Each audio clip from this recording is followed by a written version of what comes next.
So in my mind, I think about why I fell in love with hip hop, and I think about why everybody probably fell in love, but it's a different perspective.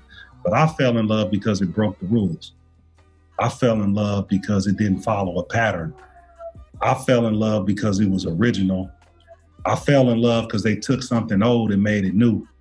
I fell in love because they made music without a band. They made it with their hands. And so that's the reason why I kind of wish it was better, because I'm like, we came in being different. The biggest sin in hip hop when we first started was biting. How you gonna bite somebody's name? It's already LL Cool J. It can't be no second LL Cool J. This person is already rapping this style. You need your own technique. They already killing that flow. You can't use that flow. Man, they artwork, they already went up and used the playing the Beastie Boys. I can't use the Beastie Boys. You know what I mean? So, and somebody's going crazy outside. Throwing stuff in my building. So my thing was, again, remember when I was telling that other story, when you're doing stuff happens, but eventually you revert back to your foundation. Our foundation is rebellion and all this stuff or whatever. So this is perfect for the time. We've always been the music of the youth, and the youth have always been about change or whatever. So my thing is, it's kind of like a man or a woman's strength is knowing their weakness. Our glitch is when people, like you said, that are older and they think they still cool, but they really not cool. You gotta know, it doesn't like I'll tell people, it doesn't matter if I know something and you know something. If the person that we trying to help don't know that they weak or that they not cool, then you might as well not have a conversation. So on our end, you know, for me, whenever I walk in a room, I listen first and I want to find out who's the room and what's the room about. And then I may start opening my mouth. Some of the older people come in thinking they know everything, and they don't even let the younger people talk to kind of see where they're at. And then you pick and choose what you want to say to them. But when you come in already made up your mind about what you're going to say and how you're going to tell them something, and they don't know this, then you lost, because now instead of having a conversation, the younger people feel like you talking at them and you lecturing and you don't want to listen or whatever. So here, you know, we keep young people. We've been here. This is our 25th year. And when I got here, I was 23. So I realized what the older people were trying to tell me that I couldn't do, and it was going to be hard and you're going to struggle. But I had a belief that we can do it. And so like I was telling somebody yesterday, I'm a dreamer. I'll never kill anyone's dream. So if these kids think that they can fly, you know, I'm going to tell them that they can fly. We're going to figure out that just in case you don't, we're going to put a pad underneath here.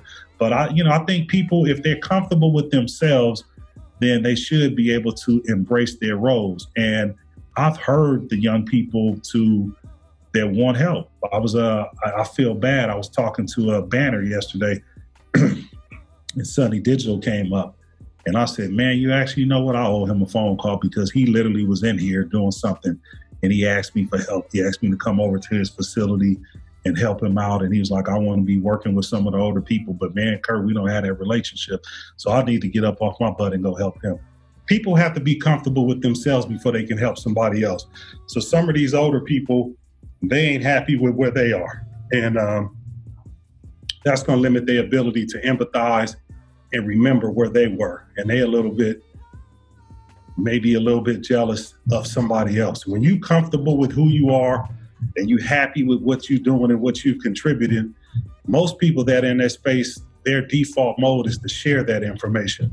Somebody, like I keep saying, it's funny, people be like, man, I think Banner reposted something, man, and it had 100,000 hits that I put, and all these people was friend requesting me. And I'll just be like, if I wanted to be famous, my page wouldn't be private. I'm not trying to be famous, and if we can get the people out of the way, then I think it'll be better. Yeah, but like I keep saying, it goes back to your foundation. So even the reason that we're here, we grew up in Carson, California. Everyone on my street, both of their parents were married. All of our parents, whether it was a trick or not, they told us we can do anything we wanted to, and then they put a but you got to work hard at it. I was like, I want to be a baseball player. Well, you got to practice all these other kids or whatever. So the dream was backed up by a work ethic. Everyone can dream. The dream is unconscious. People, it'll pop in your head at night. If it's not followed up with the work ethic, then it'll never turn into reality. So I always go back to just thanking my mom and dad for not only encouraging me to dream, but then giving me chores and responsibilities and reinforcing those behaviors by paying us $5 salaries. Hey, wash the car, we give you this. So then you see that if you do some work, there is a reward and you can get what you want to. So all of this stuff is like, that's what I say, the biggest to connect, like if I'm consulting a meeting with somebody and they got a great idea, I'm all for it. And I just say, I'm not gonna do your homework though.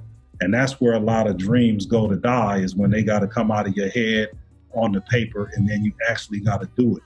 And, you know, that's why I remember Bob to do these to own the studio. He was like, everybody got an idea. Everybody got $1 million idea, but if you can't finance the dream, then it just stay a dream, you know what I mean? So we were able to turn this into reality with the hard work, you know what I mean? And like I keep saying, man, it's perspective. And so too, like my daughter's 6 now. And so I couldn't imagine not being in the house. I know how much I give to my daughter, you know, as a male, as a man.